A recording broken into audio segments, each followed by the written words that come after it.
Esprit sain, corps sain. Aujourd'hui, nous allons aborder le thème des agresseurs ou des personnes mal intentionnées qui vous attaquent avec des armes, que ce soit comme ces deux-là. Il faut tout faire pour que votre assaillant ne sorte pas l'arme. Il peut te blesser de différentes manières.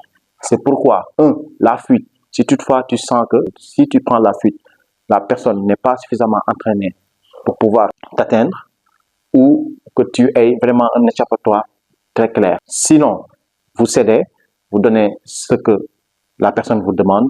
Ensuite, vous en tirez indemne safe, comme vous le savez, qui est quelque chose de base.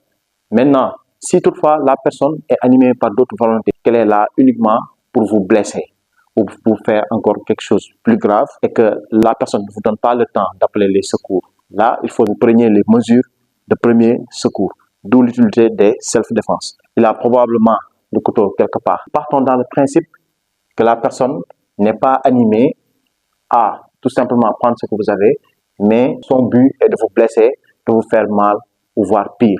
Là, lorsque vous sentez que la personne est en train de sortir quelque chose à faire, si toutefois vous n'avez pas la possibilité de prendre la fuite, il faut faire tout que la personne ne sorte pas la chose qu'elle a en main.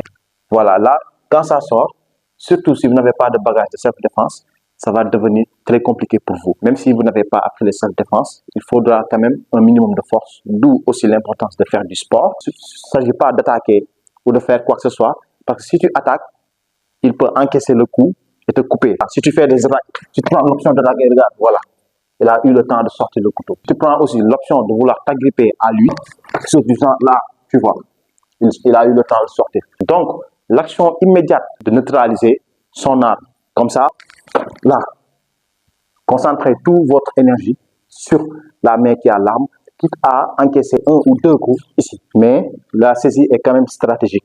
Par exemple, dans notre cas, ici, nous avons paume, poignet qui compte quart. De telle sorte que, même s'il voulait te blesser, il le pourrait. Là, là, et une fois ici, libre à toi d'exécuter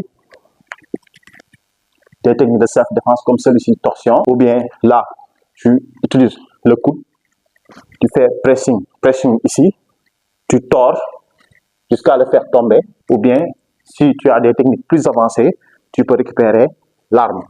Là, comme ça, ici, poignet, et là, on tord le poignet, là, tu récupères l'arme.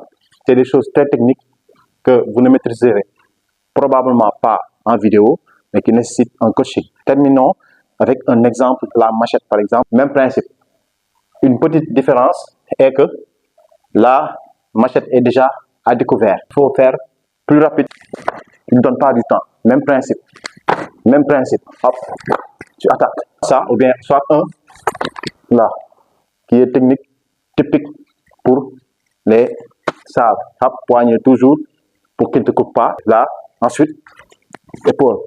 Et là, avec une technique de bassin, tu pourras soit de soulever, de faire tomber. Bref, comme vous le savez, c'est pas théorique, c'est technique. Donc n'hésitez pas à nous contacter pour bénéficier d'un personnel training en self-défense qui ne va pas se limiter à l'apprentissage des self, mais aussi à un entraînement physique qu'on va vous imposer pour votre santé. Esprit sain, corps sain.